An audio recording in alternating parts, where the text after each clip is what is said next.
ইন্নাকা লাআলা খুলুকিন আযীম, সেই উত্তম চরিত্রওয়ালা মহামানবের প্রেম থেকে দূরে রাখতে পারছে না। অর্থাৎ তাদের ঘরে শিক্ষিত এডুকেটেড পার্সন যুবক যুবতীরা দলে দলে দলে দলে ইসলাম কবুল করছে, প্রফেট মুহাম্মদ সাল্লাল্লাহু আলাইহি সাল্লামকে মেনে নিচ্ছে। তাই তারা আতঙ্কে ভয়ে বারবার ইসলামের উপরে আঘাত, কোরআনের উপরে আঘাত, রাসূলের উপরে আঘাত, দ্বীনের উপরে মিথ্যা প্রচার মিডিয়া মাধ্যম দিয়ে তারা করছে। এরপরেও কিন্তু আগামী সমীক্ষা বলছে আগামী 40 থেকে 45-এর মধ্যে ইউরোপ দুনিয়া পুরো মুসলমানদের কবজাতে আসছে, তাদের সমীক্ষা বলছে। কেন?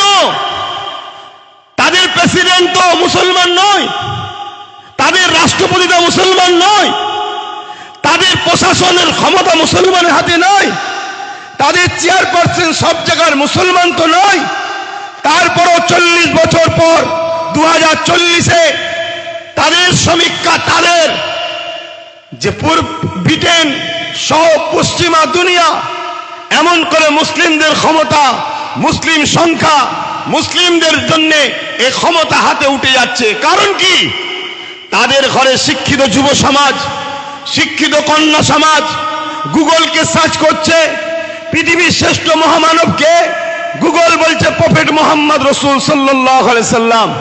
গুগল হলো তাদের তৈরি, তারা রাসূলের জীবনী পড়ছে, নবীর অর্থনীতি, সমাজনীতি, পরিবার নীতি, রাষ্ট্রনীতি, এডুকেশন নীতি, ধর্মনীতি, মানববন্ধন নীতি, সম্প্রীতির নীতি, মনুষ্যত্বের নীতি তারা দেখে আমার নবীর উপরে ফিদা হচ্ছে, দিবানা হচ্ছে।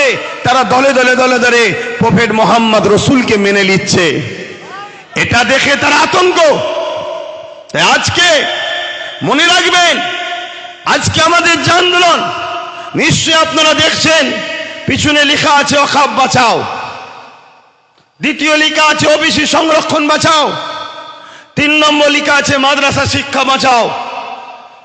আমি বড় শ্রদ্ধার সাথে বলছি, এই যে কথাগুলো বলছি, ডক্টর বাবা সাহেব আম্বেদকরের রচিত সংবিধান আমাদেরকে বলার পাওয়ার দিয়েছে। নিশ্চয়ই আপনারা জানেন 6 ডিসেম্বর 1992 বাবরি মসজিদকে একদল অশুভ শক্তি ধ্বংস করেছে। এর পিছনে কারণটা কি জানেন? এই দিনটা কেন নিল 1992 6 ডিসেম্বর? এই 6 ডিসেম্বরটা কেন নিয়েছিল জানেন?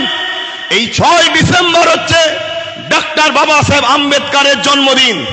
পুরো ভারতের মানুষ বাবা সাহেব আম্বেদকরকে, সে মুসলিম হোক, দেশপ্রেমিক হিন্দু হোক, আদিবাসী হোক, দলিত হোক, সাঁওতাল হোক, খ্রিস্টান হোক, যে কোনো ধর্মের সঙ্গে তার সম্পর্ক থাকুক, ডক্টর বাবা সাহেব আম্বেদকরকে সবাই শ্রদ্ধা করে। আমি একজন পীরজাদা হিসাবে, খানদানের রাসূল হিসাবে আমিও ডক্টর বাবা সাহেব আম্বেদকরকে শ্রদ্ধা করি। কেন? তিনি আমার দেশের জন্য চলার একটা সুন্দর ব্যবস্থা করেছে, যেখানে সবার সমান অধিকার দিয়েছে। তাই সেই ডক্টর বাবা সাহেব আম্বেদকরের এই 6 ডিসেম্বর জন্মদিন ছিল। এই দিনটাকে পুরো ভারতের মানুষ বড় আনন্দের সাথে, গরিমার সাথে ডক্টর বাবা সাহেবের স্মৃতি উদযাপন করত বিভিন্ন কর্মসূচি নিয়ে। তাই বড় প্ল্যান করে ব্রিটিশদেরই চরেরা আমার দেশের মধ্যে যারা গদ্দার আছে, এই দিনটাকে এমন একটা অঘটন ঘটালো, যেটা হলো ঐতিহাসিক 550 বছর আগেকারের বাবরি মসজিদের তলায় রাম মন্দিরের নামে বা রাম জন্মভূমির নামে সেই মসজিদটাকে শহীদ করে দেওয়া হলো। মূলত উদ্দেশ্য ওখানে রাম মন্দির বানানো, রামের জন্ম, এটা কিন্তু মূলত লক্ষ্য নয়। যারা এই কাজ করেছে তাদের সঙ্গে আমি চ্যালেঞ্জের সাথে বলছি, সাধারণ হিন্দুদের সঙ্গে হাজারো হাজারো মাইল দূরত্ব রয়েছে। হাজারো সাধারণ হিন্দু ভাইরা যেভাবে তারা নামকে ভালোবাসে, তাদের শ্রদ্ধা, তাদের বিশ্বাস, তাদের ভক্তি তাদের হৃদয়ে আছে। আজকে যারা বাবরি মসজিদ হয়েছিল, কেননা 1979-তে আমার ভারতবর্ষে মন্ডল কমিশনার বলে একটা কমিশন হয়েছিল। যেমন সাচার কমিশন, মন্ডল কমিশন একটা তৈরি হয়েছিল। সেই কমিশনে যারা তৈরি করেছিলেন, আমার শ্রদ্ধেয় হিন্দু ভাই সোশ্যাল মিডিয়ায় যারা শুনছেন মন দিয়ে শুনবেন, আমি মসজিদ মাদ্রাসার জন্য চিল্লাতে শুধু আসিনি।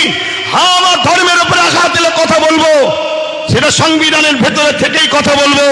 তবে কিন্তু জানিয়ে দিই, কেন্দ্র জালিম সরকারকে মনে রেখে দেবে, আব্রাহা বাদশাহ শক্তি নিয়ে, হাতি নিয়ে, ঘোড়া নিয়ে, বিরাট সৈন্য নিয়ে আল্লাহর ঘর কাবাকে মিটাতে এসেছিল। আমার আল্লাহ আবাবিল পাখি পাঠিয়ে আব্রাহা বাদশার নাম নিশানাকে মিটিয়ে দিয়েছে। সময় থাকতে থাকতে কেন্দ্র সরকার পরিবর্তন হও, শুধরে যাও, নয় তোমারও দশা ওই রকম হবে। তুমি যে জায়গায় পাল্লা দিতে যাচ্ছ, তুমি জানো না মহান সৃষ্টিকর্তার পাওয়ার কত। তিনি তো তোমাকে সৃষ্টি করেছে, আমাকেও বানিয়েছে। মনে রাখবেন, নমরুদ যখন খোদার সঙ্গে পাল্লা দিতে গেল, আপনারা সবাই জানেন, একটা ঘোড়া মশা পাঠিয়ে নমরুদের রাজ ক্ষমতা শেষ হয়েছে এবং তার নাম নিশানাকে মিটিয়ে দিয়েছে। একটা বিষয় কিন্তু এখানে মজার, আল্লাহ সৃষ্টিকর্তা সবসময় বড় পাওয়ারকে খতম করার জন্য ছোট ছোট মখলুককেই কিন্তু ব্যবহার করেছে।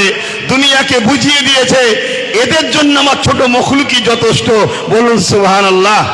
তা আমার যেটা বলার উদ্দেশ্য, প্রত্যেকটা হিন্দু ধর্মের বর্ণের ভাষার মানুষকে শ্রদ্ধা জানিয়ে বলছি, আপনারা জানেন 1992 সালে কেন এই বাবরি মসজিদকে শহীদ করা হলো, কেন এই সময়টা টার্গেট করা হলো? 1989, 79 বা 80-তে এই মন্ডল কমিশন প্রকাশ হয়েছিল, যার মধ্যে যারা এই কমিশন করেছিল তিনারা বলতে চেয়েছিল হিন্দু সমাজের মধ্যে যারা পিছকে বর্গের রয়েছে তাদের অবস্থা খুবই খারাপ, তাই তাদের বিকাশের জন্য, তাদের উন্নতির জন্য, তাদের এগিয়ে আসার জন্য সংখ্যা অনুপাতে একটা কোটা তৈরি করতে হবে। 27% সংরক্ষণ দিতে হবে চাকরিতে। কত পার্সেন্ট একটু বলবেন ভাই? 27%। আজকে কেন আকাবের পিছনে লেগেছে ওটাও বলবো। 27% সংরক্ষণ দিতে হবে। 27% সংরক্ষণ কাদের দিতে হবে?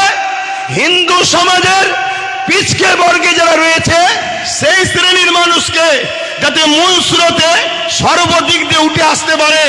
কিন্তু এই বিষয়টা আরএসএস সংঘ পরিবার পছন্দ করলো না, তাই বড় প্ল্যান মাফিক আমার হিন্দু ভাইদেরকে এই যে 27% সংরক্ষণ থেকে মাইন্ড থেকে ডাইভার্ট করার জন্য 1992 ধর্মের সুশ্রী দিয়ে বাবরির ওখানে রামের জন্মভূমি, যে যা ধর্মকে ভালোবাসে এই হিন্দু ভাইয়েরা রামের ভালোবাসায় যাতে ওদের 27%-এর কথা ভুলে গিয়ে ধর্ম ধর্ম ধর্ম রাম রাম করে ছুটে বাবরিকে ভাঙতে যায়, যাতে করে 27%-এর কথা ভুলে যায়।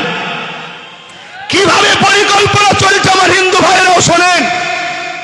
আজকে কেন্দ্রে বিজেপি সরকার 2014 থেকে আসার পর বলুন আমার হিন্দু ভাইদের জন্য কটা চাকরির ব্যবস্থা করেছে?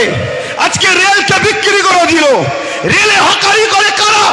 100-র মধ্যে 95টা হিন্দু ভাইরা। আজকে এলআইসিকে বিক্রি করে দিল। এলআইসি চাকরি করে কারা? 100-র মধ্যে 100টাই হিন্দু ভাইরা। কেন? এলআইসি সুদ আমাদের জন্য হারাম, মুসলমান করে না। আজকে এয়ারপোর্ট বিক্রি হয়ে গেল, দেশটাকে অর্ধেকের বেশি বিক্রি করে দিয়েছে। কিন্তু এতদিন ধরে পাকিস্তান পাকিস্তান পাকিস্তান দেখি আমার সরল প্রাণ ভারতীয় হিন্দুদের ভোটকে লুটেছে। পাকিস্তান আর খাচ্ছে না, তাই নতুন করে এখন বাংলাদেশ বাংলাদেশ বাংলাদেশ, এটা একটা সাজানো নাটক চলছে।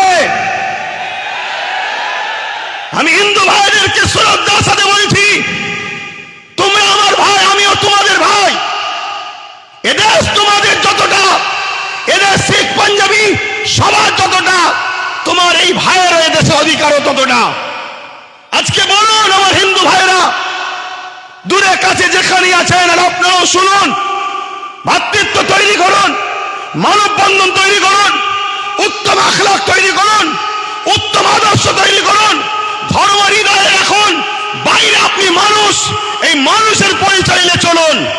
ধর্ম বাইরে নেবেন না, ধর্ম বাজারে ঘোরার জিনিস নয়, ধর্ম মার্কেটে নিলাম করার জিনিস নয়, ধর্মে হই হই করার জিনিস নয়। ধর্ম তো আস্থার জিনিস, ধর্ম তো ভালোবাসার জিনিস, ধর্ম লীলাবে তোলার জিনিস নয়, ধর্ম কম্পিটিশনের জিনিস নয়,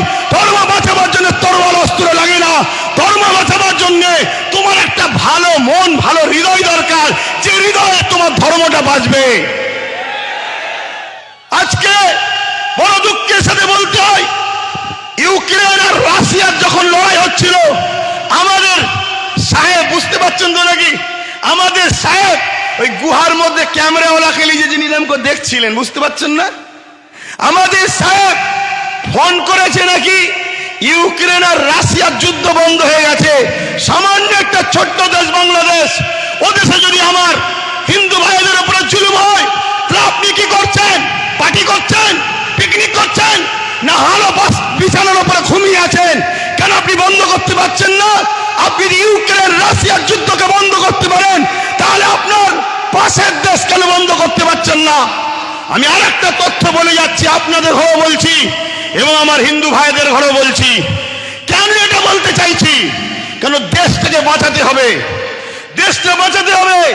দেশটা হলো একটা বট গাছ বা একটা যে কোনো গাছ, এই গাছটা বেঁচে থাকবে ততক্ষণ যতক্ষণ এর শিকড়গুলো সুরক্ষিত থাকবে, ঠিক না বেঠিক? এর শিকড়গুলো, এর একটা শিকড়ের নাম হিন্দু, একটা শিকড়ের নাম মুসলমান, একটা শিকড়ের নাম শিখ, একটা শিকড়ের নাম আদিবাসী, একটা শিকড়ের নাম দলিত, একটা শিকড়ের নাম সাঁওতাল, বিভিন্ন এক একটা শিকড় সবকটাই গাছের জন্য কিন্তু মজবুত। যদি একটা শিকড় কেটে যায়, মূলত আমার দেশ অর্থাৎ গাছটা দুর্বল হবে, দেশটা দুর্বল হবে। আজকে হিন্দুর দরদ দেখাচ্ছে কেন্দ্র সরকার, বাংলাদেশ নিয়ে মিডিয়া গরম করছে, বাংলাতে অশান্তি তৈরি করছে। কিন্তু আমি জানতে চাই, আমাদের পাশে নেপাল 95% হিন্দু, সেই দেশের সঙ্গে ভারতের সম্পর্ক ভালো নেই কেন? কেন্দ্র সরকারকে জবাব দিতে হবে। কথা বলেন, জবাবের দরকার আছে না নাই? তুমি যদি এতই হিন্দু দরদি সরকার হও, এতই যদি হিন্দু দরদ ভালোবাসো, তাহলে জবাব দাও। যখন ডোনাল্ড ট্রাম্প আহমেদাবাদ স্টেডিয়ামে উদ্বোধন করতে আসছিল, রাস্তার দুদিকে গরিব হিন্দুদের বাড়িগুলোকে যাতে ডোনাল্ড ট্রাম্প দেখে ফেলে বড় পর্দার আড়াল করে দিয়েছিল কেন? তারা কি মানুষ নয়? তারা গরিব হয়েছে বলে কি মানুষ নয়? মনে রাখবেন, এ সব রাজনীতির রুটি শাখার চক্রান্ত। আজকে 95% নেপালের সঙ্গে ভারতের সম্পর্ক নেই। ভারতের প্রতিবেশী চতুর্দিকের দেশগুলোর খবর নেন, সবার সঙ্গে সম্পর্ক খারাপ ছিল। যদিও বা বাংলাদেশের সঙ্গে সম্পর্ক, এই অপদার্থ সরকার আসার পরে ওই বাংলাদেশের সঙ্গে সম্পর্কটা আমাদের খারাপ হয়ে গেছে। খুব ঠান্ডা মাথায় শুনুন, এই দেশে পৃথিবীর বুকে বড় বড় দেশ সব নেই, আর সব টুকরো টুকরো হয়ে গেছে। বড় বড় দেশ নাই, সব টুকরো টুকরো হয়ে গেছে। বড় দেশের মধ্যে আমার দেশ, আমার মাতৃভূমি, আমার হিন্দুস্তান একটা বড় দেশ আছে, আর একটা হলো চীন বড় দেশ আছে। নিশ্চয়ই আপনারা জানেন, চীন আমার ভারতবর্ষের একটা বড় অংশকে দখল করে নিয়েছে, বড় একটা জায়গাকে দখল করে নিয়েছে। সেই জায়গাতে তার প্রতিবাদ না করে আজকে মধ্যে মানুষে মানুষ বিভাজন তৈরি করতে চাইছে। মনে রাখবেন, তাহলে কিছু সমস্যা এই করিস তোরা, আমার বেলাতেই সব সমস্যা। কি হলো?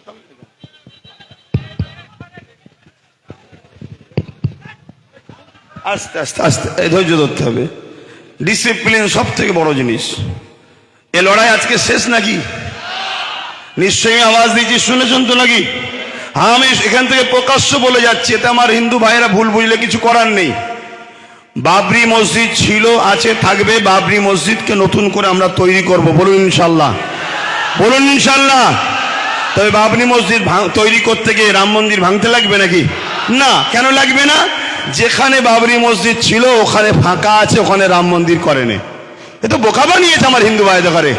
শ্রদ্ধার সাথে বলছি, ভাই, দুশ্মনের নজরে আমায় দেখুনি কেন? আমি ফ্রিডম ফাইটার পীর আবু বকর সিদ্দিকীর চতুর্থ প্রজন্ম, যিনি গান্ধী বাবুর সাথে, কি বলে, আশফাকুল্লাহ খানের সাথে, নেতাজির সাথে, ঈশ্বরচন্দ্র বিদ্যাসাগর, রবীন্দ্রনাথ টেগোরের সাথে এক পিরিয়ডে বসে ব্রিটিশ তাড়াবার জন্য যারা লড়াই করেছিল, সেই পরিবারের সন্তান আমি। মনে রাখবেন আমি কি কথা বলছিলাম? এইসব বিছখানে ডিস্টার্ব হয়ে গেলে। হ্যাঁ, কি কথা বলছিলাম? হ্যাঁ, চীন চাইছে ভারতকে টুকরো টুকরো করার। এদিকে পাকিস্তানও আছে, এও চাইছে ভারতকে বলুন টুকরো টুকরো করার। আর সেই টুকরো টুকরো করার ফাঁদে বা ইচ্ছা করে আমার কেন্দ্র সরকার কিন্তু সেই রাস্তায় নিয়ে যাচ্ছে দেশকে। আমাদের মধ্যে ঐক্যতা তৈরি করে, আমাদের মধ্যে ভ্রাতৃত্ব না তৈরি করে, আমাদের মধ্যে মিলবন্ধন না তৈরি করে, শুধু একটাই আওয়াজ তুলছে, যেটা আমার বাইজিদ আমিন ভাই বলছিল, পুরো দেশ জুড়ে হিন্দু খাতরে মে হ্যায়। আগামী 30-এ, আগামী 40-এ মুসলমান এই হয়ে যাবে, মুসলমান ওই হয়ে যাবে, হিন্দু থাকতে পারবে না, এরা থাকতে পারবে না। শুধু বলছে হিন্দু খাতরে মে হ্যায়। শুনুন আমার হিন্দু ভাইরা, দেশের প্রধানমন্ত্রী হিন্দু, স্বরাষ্ট্রমন্ত্রী হিন্দু, রাষ্ট্রপতি হিন্দু, প্রত্যেকটা রাজ্যের CM Hindu, DM Hindu, BDO Hindu, জজ কোর্টের মেন যারা বিচারপতি তারাও হিন্দু, শিলাপদ হিন্দু, সব জায়গায় হিন্দু থাকার পরেও যদি হিন্দু খাতরে হয়, হিন্দু ভাইদের আন্দোলন করা দরকার। তোদের মধ্যে হিন্দুকে রেখে লাভ নাই, দেশের প্রধানমন্ত্রী গুলো মুসলমানকে করবো আমরা। সব জায়গায় তোরা, সব জায়গায় তোরা, তারপরেও বলছি আমরা খাতরাই। তোদের মধ্যে হিন্দু প্রধানমন্ত্রী দরকার নেই, তোদের মধ্যে হিন্দু স্বরাষ্ট্রমন্ত্রী দরকার নেই। আমরা দরকার এপিজে আব্দুল কালামের মতো মুসলমানকে প্রধানমন্ত্রী তৈরি করব, মৌলানা আব্দুল কালামের মতো প্রত্যেকটা রাজ্যে সিএম বানাবো। এটা আমার হিন্দু ভাইদের, মুসলিম ভাইদের সবাই আমার দেশকে বাঁচাবার জন্য আওয়াজ তোলা দরকার আছে না নাই? শুধুমাত্র একটা ড্রামা, শুধু একটা নাটক, একটা তো কিছু খোরাক দরকার। 26-এ ভোট আসছে, খোরাক তো দরকার। সেই খোরাকের নতুন খোরাক কি না, ওয়াকাফকে আমি 2024 ওয়াকাফ অ্যাক্ট সংশোধন করব। কি জন্যে করবেন না, মুসলমানরা বড় বিপদে আছে, ওদের ওয়াকাফ নিয়ে বড় সমস্যা হচ্ছে। আপনি ঠিক বলেছেন, এই পর্যন্ত শুনছেন তো, এ পর্যন্ত আপনি ঠিক বলেছেন, কিন্তু আপনার ঠিক কথার মধ্যে নিয়তটা কিন্তু ভালো নাই। আপনার নিয়ত ভালো নয়। আপনার নিয়ত কি?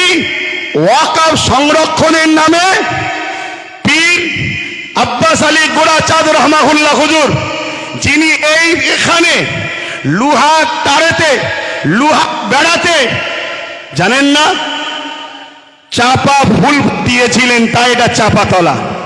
কথা বুঝে আসছে? সেই পীর বেড়া চাপা, বেড়া চাপা মানে বেড়ার ওপরে চাপা ফুল, বেড়া চাপা। সেই পীর আব্বাস আলী গোড়াচাঁদ রহমাহুল্লাহ, তিনার 900 বিঘের ওপরে জায়গা ছিল।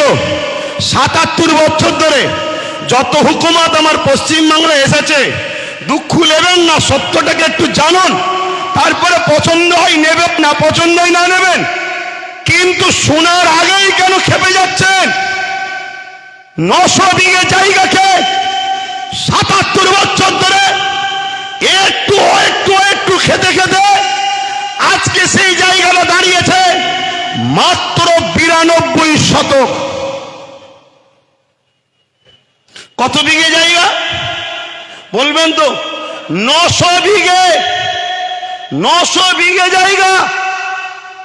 আমার রাজ্যের হিসাব দিচ্ছি, তাহলে বুঝবেন কেন্দ্র হঠাৎ করে বিল কেন করতে চাইছে।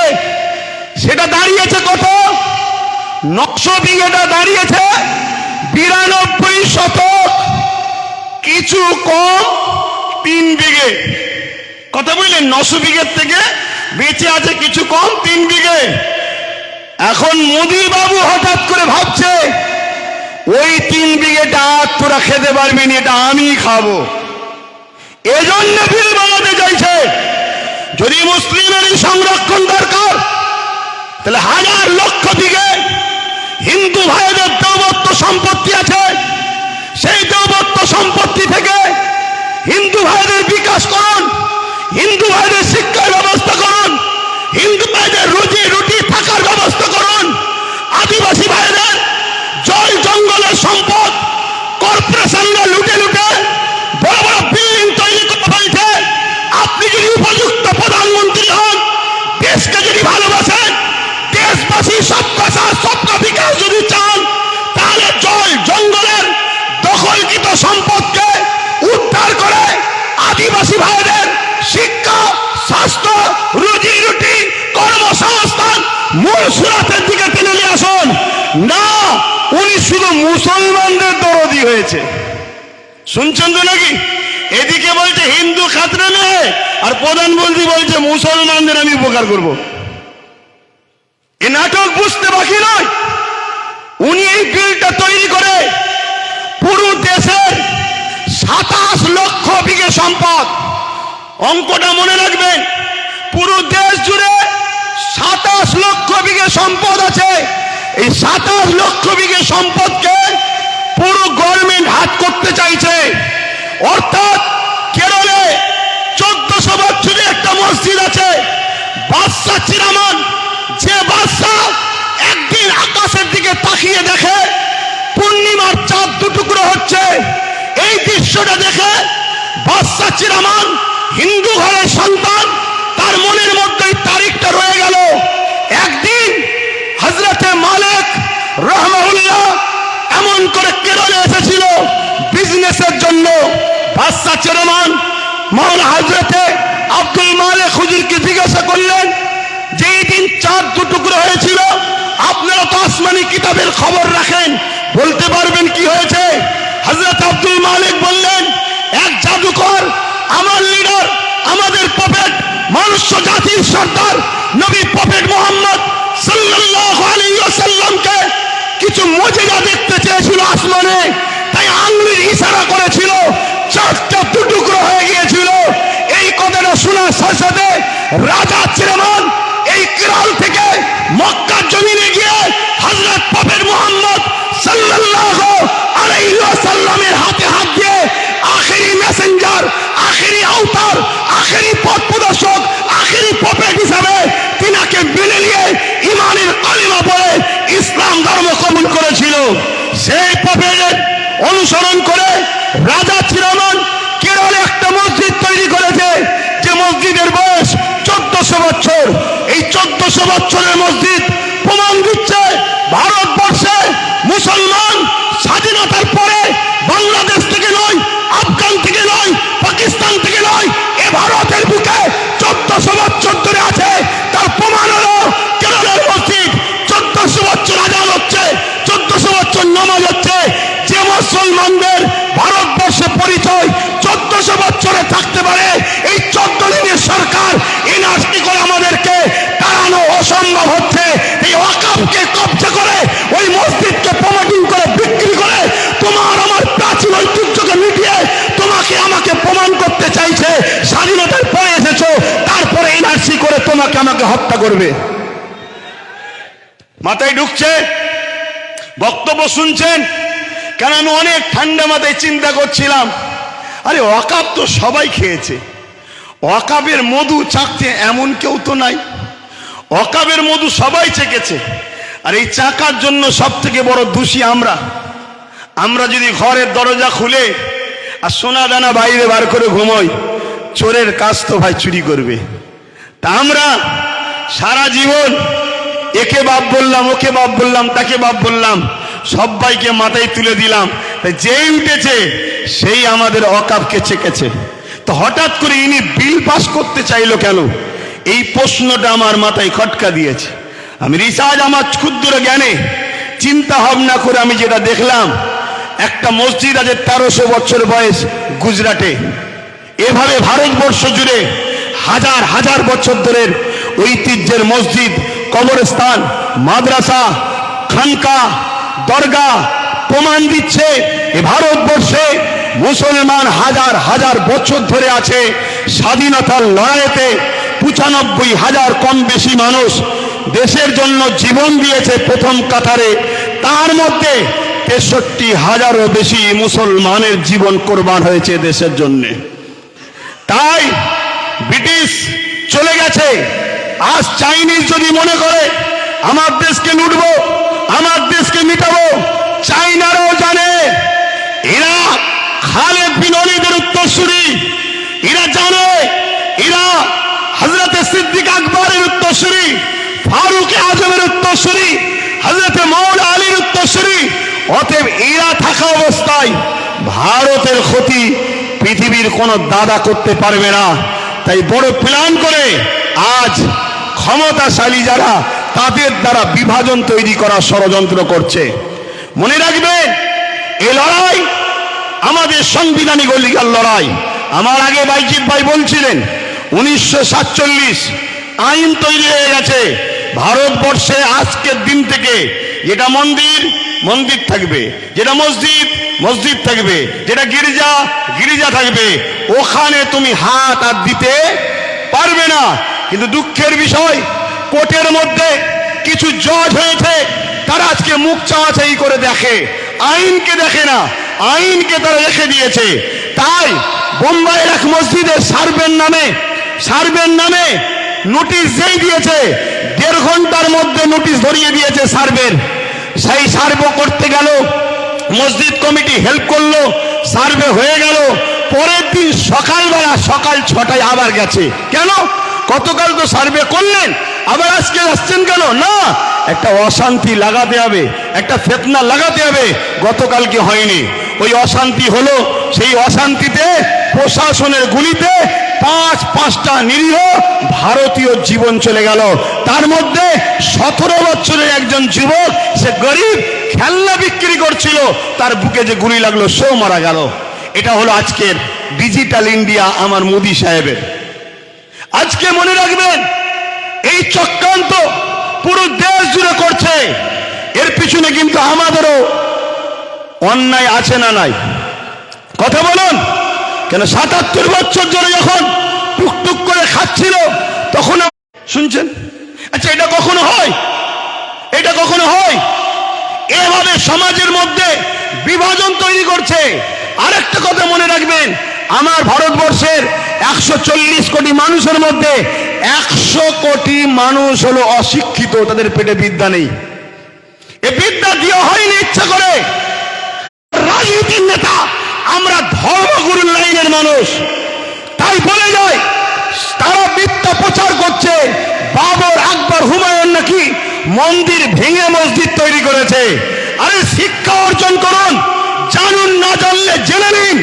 যেখানে অন্য কারো সাধারণ জায়গা থাকবে, মন্দির তো অনেক দূরের কথা, সাধারণের একটা জায়গা আছে, ওই জায়গাকে কেউ যদি জোর করে মসজিদ করে, ওইখানে নামাজ হবে না। কেন? জোর করে ধর্ম হয় না, জোর করে গুন্ডাগিরি হয়। ধর্ম আর গুন্ডাগিরি দুজনে একে অপরে কখনো এক হতে পারে না। কিন্তু আজকে এইভাবে আমার দেশের একটা সমাজকে ভুল বুঝিয়ে দেশের মানুষের মধ্যে বিভাজন লাগিয়ে দিল। এটাই হলো আজকে কেন্দ্র সরকারের একটা ষড়যন্ত্র। এর বিরুদ্ধে আমাদের সংগ্রাম সোচ্চার হওয়া দরকার আছে না নাই? তাহলে ওয়াকফ বাঁচাবার জন্য লড়াইয়ের দরকার আছে না নাই? হাত তুলে বলুন, লড়াইয়ের দরকার আছে না নাই? একদিকে যেমন ওয়াকফ বাঁচবে, অপরদিকে সংবিধানের ঐতিহ্যটা বাঁচবে। হাত লম্বা করে তুলুন, দরকার আছে না নাই? এই একটা মিটিং করে দিলেই কি হয়ে যাবে? কথা বলুন, একটা মিটিং করে দিলেই হয়ে যাবে? এই বাঁচাবার পন্থা আছে, আপনাবান বাঁচাবার পন্থা আছে। যেভাবে আমরা আন্দোলন করছি গণতান্ত্রিক প্রক্রিয়ায়, এই আন্দোলনকে আরো বাড়াতে হবে। কি বাড়াতে হবে? না হবে না? এইটা প্রতিটা জায়গায় করে করে আমার ভাই বলছিলেন যে আব্বাস সিদ্দিকী ভাই, অনেকে বলছে যে এত দেরিতে নামলো কেন? না বন্ধু, যখন তুমি কিছু জানতে না ঘুমোচ্ছিলে, তখন ওয়াকফ সিগনেচার হয়েছিল, ভোটাভুটি হয়েছিল। সেই সময় কোনো দাদা, কোনো মুফতি মাওলানা কেউ নিজের বাড়ি ক্যাম্প তৈরি করে মানুষের ফরমে সই করায় না, সেটা আব্বাস সিদ্দিকী করেছিল। শুনে রাখো, তাতে ভোটাভুটি সিস্টেমে 50 লক্ষ লোকের স্বাক্ষর চেয়েছিল, সেটা 3.5 কোটির উপরে লোকের স্বাক্ষর হয়েছিল। সেটা আমি আমার বাড়িতে ক্যাম্প তৈরি করে মানুষকে দাওয়াত দিয়ে খাইয়ে সই করিয়েছিলাম যে ওয়াকফের বিরুদ্ধে সই করো, যে আমরা ওয়াকফ বিল চাই না, আমাদের যেটা আছে সেটাই থাক। বুঝে আসছে? দ্বিতীয় নম্বর কথা শোনো, আজকে এইখানেই শুধু শেষ করে দিলে হবে না, প্রতিটা জায়গায় করে করে, প্রতিটা জায়গায় আন্দোলন করে করে আমাদেরকে পশ্চিম বাংলার রাজধানী কলকাতায় যেতে হবে। প্রয়োজন হলে আমরা ব্রিগেড যাব। আপনারা প্রস্তুত আছেন? হাত তুলে বলুন, প্রস্তুত আছেন? প্রস্তুত আছেন? আপনারান ওই কে কে আসবে প্রশ্ন করবেন না, কে কে আসবে প্রশ্ন করবেন না। আমি একা থাকবো, সঙ্গে আওলাদে আল্লামা থাকলে অসুবিধা আছে আপনাদের? হাত তুলে বলে অসুবিধা আছে? কেন? আমরা জানি ইতিহাসের পথে সাক্ষী দিচ্ছে, যতবার আমরা লড়াই করেছি, সংগ্রাম করেছি, সংখ্যা বেশি হলে আমরা জিতিনি, আমরা সংখ্যা কমে জিতেছি। সংখ্যা বেশি হবে আর তার মধ্যে যদি মুনাফেক ঢুকে যায় তাহলে আমাদের হার কিন্তু অনিবার্য, হারতেই হবে। কেন? মুনাফেক তোমার ঘরের ঘাঁটি টাটি প্ল্যান সব জানিয়ে দেবে। কেন? আমরা তো দেখছি ঠিক এমনই জিনিস হচ্ছে। কটায় আজান হবে? টাইম আছে? তার টাইম আছে, 5 মিনিট বলবো। একটু সবাই সাক্ষী দেন, কেন কাজ কাম ছেড়ে এসেছে। 5 মিনিট, হ্যাঁ, একটু মন দিয়ে শোনেন। আমরা তো দেখছি সেই প্রবাদ বাক্য আছে না, পাড়ায় চোর পড়েছে, সবাই বেরিয়ে পড়েছে, চোর ধরো, চোর ধরো, চোর ধরো। আর চোরও ওই বিষখানে ঢুকে বলছে চোর ধরো, চোর ধরো, চোর ধরো। বলছে না? বলে নে। আরে কলকাতায় ভিআইপি জায়গা ওয়াকাফে রাজ্য সরকারের আজকে আমলা বলেন, নেতা লিডার বলেন, তারা সব দখল করে বসে আছে। তারা আবার ময়া কানা নেবে, কাঁদছে মুসলমান, চিন্তা করেনি আমরা তোমাদের ওয়াকাফ বাঁচিয়ে দেবো। আচ্ছা বলুন, এটা কি ধোঁকা নয়? কথা বলেন, ধোঁকা না? ধোঁকা নয়। কেন? আমরা নাম ধরে বলতে পারি, কালীঘাটে টিপু সুলতানের সন্তানের মাজার রয়েছে, তার কবরের ওপরে দোকান হয়ে গেছে, ওটা ওয়াকাফের জায়গা। আমি বললাম না আপনাদের পীর গুণাচাঁদ আব্বাসী হুজুরের 900 বিঘে জায়গা আজকে হয়ে দাঁড়িয়েছে কত? 92 শতক। এই লড়াইটা করতে হবে, কিন্তু এই লড়াই কোন গাদ্দার মুনাফিককে নিয়ে নয়। এই লড়াই আমরা সংগঠিত হব। প্রকৃত যারা সংবিধানকে ভালোবাসে, প্রকৃত যারা ইমানদার, আমরা সংগঠিত হয়ে এই লড়াই শুরু করেছি। ইনশাআল্লাহ এই লড়াইয়ের শেষ ইনশাআল্লাহ আমরা করেই দেখাবো। বলুন ইনশাআল্লাহ। আরেকটা ছোট্ট নমুনা দিয়ে যাচ্ছি। এই নদী পার হলেই উপারে চুচুড়ায় একটা মসজিদ আছে, মাদ্রাসা আছে 1000 বছরের, যার আজকের বাজার 10-20 হাজার কোটি টাকা। সেই সম্পদে তালা মেরে দিয়েছিল আজকের যিনি সরকার রয়েছে কেন্দ্রে, এই রাজ্যে তালা মেরে দিয়েছিল। অনেকে আন্দোলন করেছে, খুলতে পারে না। অনেকে আন্দোলন করেছে, খুলতে পারে না। মাত্র 12 থেকে 15 হাজার যুবক নিয়ে আহলে সুন্নাত ওয়াল জামাত আন্দোলন করেছিল। তালা খুলে আসর মাগরিবের নামাজ পড়ে সেখান থেকে এসেছিলাম আমরা। কারণ ইমানদার কখনো হুকুমতকে ভয় করে না, ইমানদার সৃষ্টিকর্তাকে ভয় করে। ইমানদার বোমকে ভয় করে না, কামানকে ভয় করে না, বন্দুককে ভয় করে না, শাসকের রক্তচক্ষুকে ভয় করে না। ইমানদারের হৃদয়ে আল্লাহর ভয় রয়েছে। তাই যখন আমরা 4টে পর্যন্ত পারমিশন ছিল, 4টে পার হচ্ছে, আমরা দাবি রেখেছি নামাজ পড়বো, তারপরে ঘরে যাবো, অন্যায় খাটিয়া করে যাব। তখন র‍্যাব না বাচ্চে, র‍্যাব ভয় দেখাচ্ছে, র‍্যাব না বাচ্চে। আমি মাইকে বলেছিলাম আজ আমরা 14-15 হাজার র‍্যাব নিয়ে গিয়ে পিটবে, সংবিধান বিরোধী কাজ করবে। কাল থেকে যেখানে পাবো সেখানে আমরাও পিটিয়ে দেখিয়ে দেবো। এ দরকার আছে না নাই? আমরা কি এদেশে জন্ম হয়েছি শুধু লাঠি খাবার জন্য, মাল খাবার জন্য, ভিক্ষা দিবার জন্য? আমরা সংবিধান বিরোধী কোনো কাজ করিনি, আগামী তো করবো না। ঠিক না বেটি? তুমি আমার মসজিদে তালা মারবে, আমার মাদ্রাসায় তালা মারবে, আর আমি বলতে গেলে তুমি প্রশাসনের পাওয়ার দেখাচ্ছ। ওই প্রশাসন তোমাকে তো আমরা দিয়েছি। তাই আজকে সংখ্যা কম মেরে নেবে, কালকে বাংলা জুড়ে যেখানে পাবো প্রতিশোধ তুলে সংবিধানের অখারাই করে দেখিয়ে দেবো। সংবিধান রাইট দিয়েছে না দেয়নি? কথা বলুন, দিয়েছে না দেয়নি? আব্বাস সিদ্দিকী ফালতু বকছে না। সংবিধান বলেছে কেউ যদি তোমার উপরে জুলুম করে, রাইট আছে তুমি প্রতিশোধ নাও, রাইট। আর মনে রাখবেন, ইসলাম জুলুম করাকে হারাম করেছে। ভাই বলছিল না ডিফেন্স করাকে ইসলাম জায়েজ করেছে। ডিফেন্স, আমাকে মারবে, আমার কবরস্থান, আরে কালকে তোমার আমার দাদুকে কবর দেবে না পুড়াবে, সেই অস্তিত্বের লড়াই চলছে। তো সংবিধান যখন তোমায় রাইট দিয়েছে, তুমি লড়াই করবে না? করবে না? কথা বলো, করবে না? করবে না? কিন্তু এই লড়াইটা করবে কার সাথে? যারা বিগত 77 বছর যারা ওয়াকাফ খেয়েছিল, মসজিদকে লুটেছে, মাদ্রাসাকে লুটেছে, কবরস্থানকে লুটেছে, তাদেরকে পাশে করলে লড়াই করবে নাকি? এ কথা বলো। কারণ এই সমাজে 2 ধরনের ওয়াকাফ নিয়ে লড়াই হচ্ছে। একদল লড়াই করছিস, ভাই তুইও তো ওয়াকাফ খেয়েছিস রে, তুই তো যারা ওয়াকাফ খায় তার সঙ্গে তোকে দেখা গেছে, তুই আজকে চিল্লাচ্ছিস কেন? সে বলছে ভাই বুঝিস না কেন, এ তো ভাগ দিত, মুদি নিলে ভাগ দেবে না, তাই তো লড়াই করতে নেমেছি। মুদি যদি ভাগ দেবে বলে, এ কিসের লড়াই আবার? কথা বুঝছেন না, বোঝেন না? আর আরেক দল লোক লড়াই করছে। আলহামদুলিল্লাহ, আল্লাহকে সাক্ষী রেখে বলছি, লড়াই করছি আমার ইমানের অস্তিত্ব, আমার দ্বীনের অস্তিত্ব, আমার সংবিধানের উপরে কেন্দ্র সরকার হাত দিয়েছে, তাই ইমানের দায়িত্বে লড়াই করছে। তো ভাইরা আমার, তাই বলবো লড়াই করতে হবে। তাহলে এই ডাক আগামী দিন ঘুরতে ঘুরতে বাংলার অলিতে গলিতে আমি দেখছি ভাইরা যদি চান, আপনারা যদি চান, আগামী দিন বাংলা রাজধানী ব্রিগেড হবে। রাজি আছেন তো নাকি? রাজি আছেন তো নাকি? হাত নামান। ধোকা দেবেন না তো?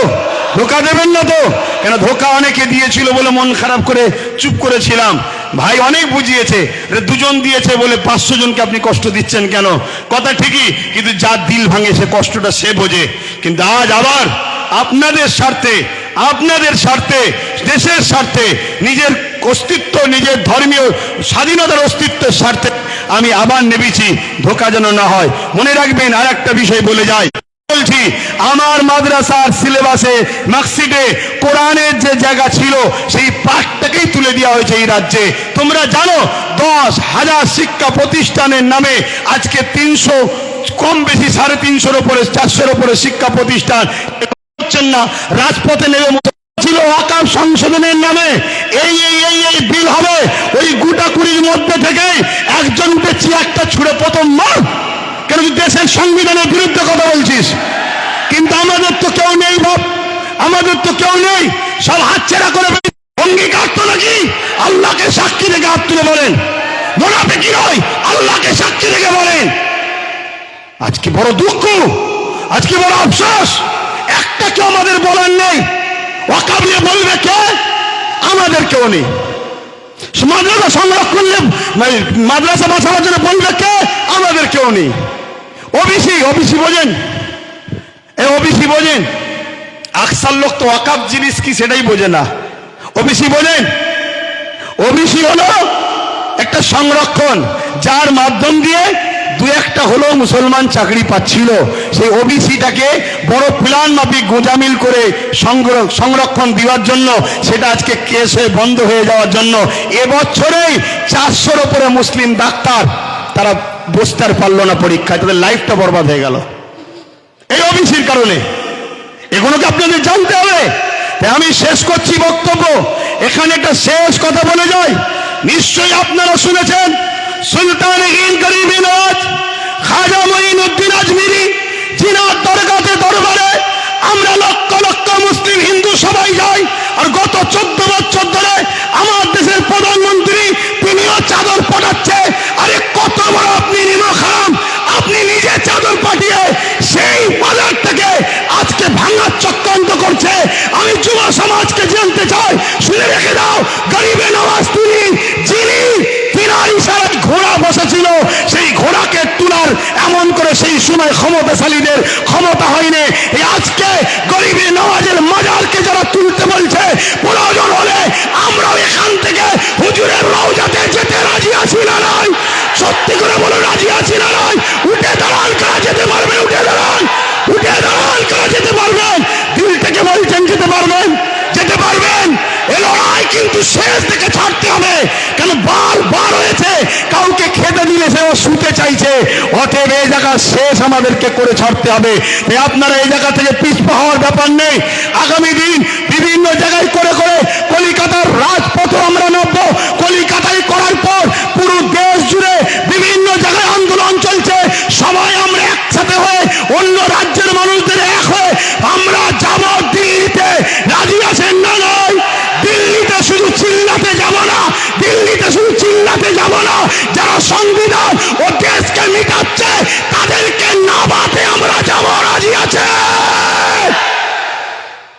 এই মাথা যেন মনে থাকে, ধোঁকাবাজি করলে হবে না। জন্মেছি যখন মরবো একদিন, ইনসাফের জন্য লড়বো, মানবতার জন্য লড়বো, দেশের জন্য লড়বো, সংবিধানের জন্য লড়বো। নিজের মাতৃভূমির বসবাসকারী গরিব হিন্দু দলিত আদিবাসী সাঁওতাল বাগদি সবার জন্য আমরা লড়বো। এতে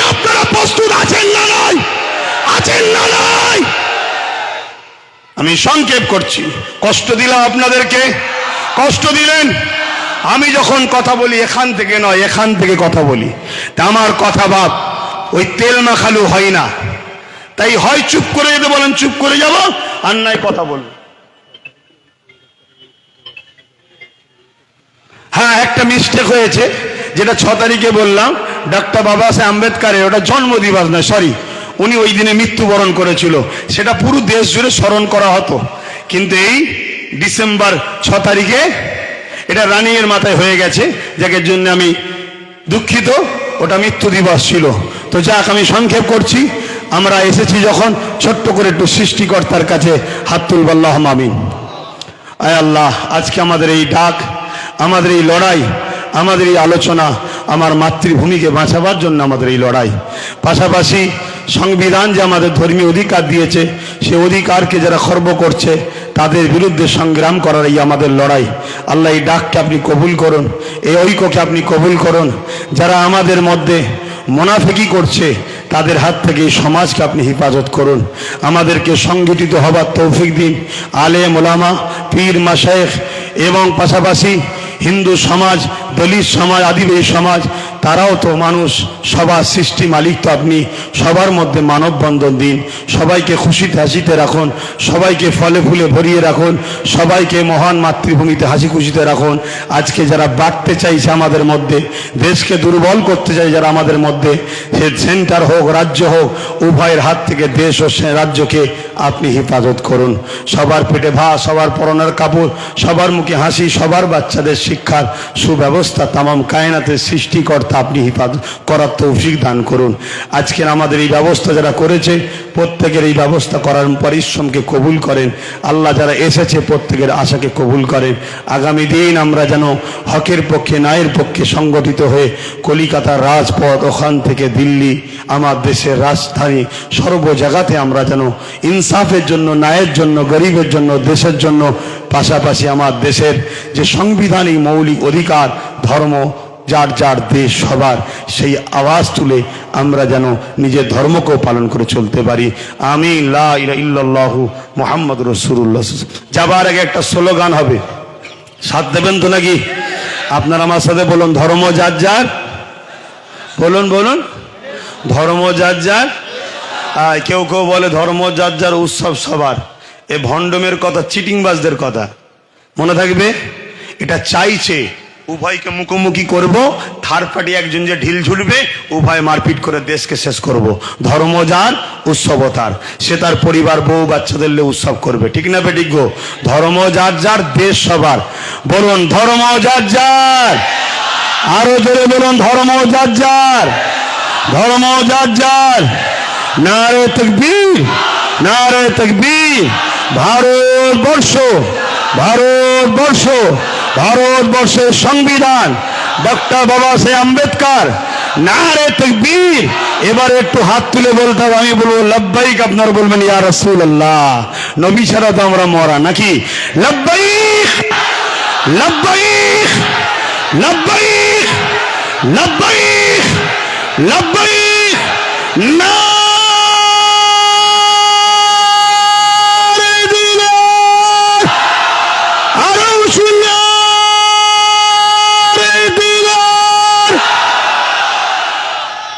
যে কোনো জায়গায় মুসিবতে পড়বেন, এই স্লোগানটা রাখবেন, সব বালা কেটে যাবে। মনে থাকবে। আমার আলোচনা শুনে কেউ কষ্ট পেলেন? আমি এখান থেকে বলেছি, এখান থেকে নয়। আমার এখানে যা আছে এখানেও তাই আছে। কিছু মানুষের এখানে আলাদা, এখানে আলাদা, সে মানুষ থেকে দূরে থাকবেন। আমার ভালোবাসার মানুষ যদি হন, একটু মাথায় রাখবেন। হাজারো লোক ডাকবে, আগে দেখুন ডাকছেটা কে, তার বিগত দিন কার সঙ্গে উঠা বসা, কি করেছে তারা দেখুন। কথা শেষ। আপনারা আমাকে সালাম দেন।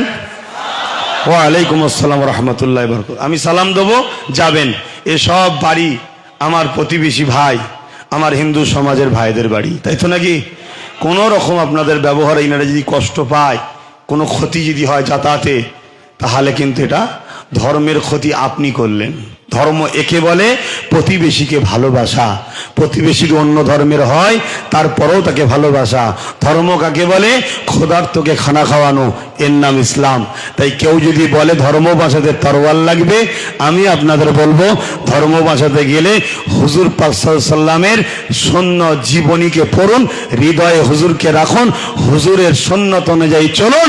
আজকে যেমন আমেরিকা দলে দলে ইসলামে আসছে, ব্রিটেন আসছে, জাপান আসছে, সিরিয়া আসছে, একটা সমীক্ষা তৈরি করেছে আমার ভারত, ওই সমীক্ষাতে এদের মাথা ঘুরে গেছে। আমি ইশারা শুধু দিয়ে যাচ্ছি, 50 লক্ষের উপরে নতুন করে এসেছে ইসলামে। শুনছেন তো নাকি? সরকার তো তুই, তাহলে কে জোর করে তরোয়াল দিয়ে বোম দিয়ে আনলো নাকি, না বন্দুক ধরে? এসব পেট গরমের কথা আমাদেরকে শোনায়। আমি কথা শেষ করছি। আসসালামু আলাইকুম ওয়া রাহমাতুল্লাহি ওয়া বারাকাতুহু। আপনারা আস্তে আস্তে যাবেন, কেউ মুসাফার জন্য দাঁড়াবেন না, আস্তে আস্তে যান, আস্তে আস্তে যান।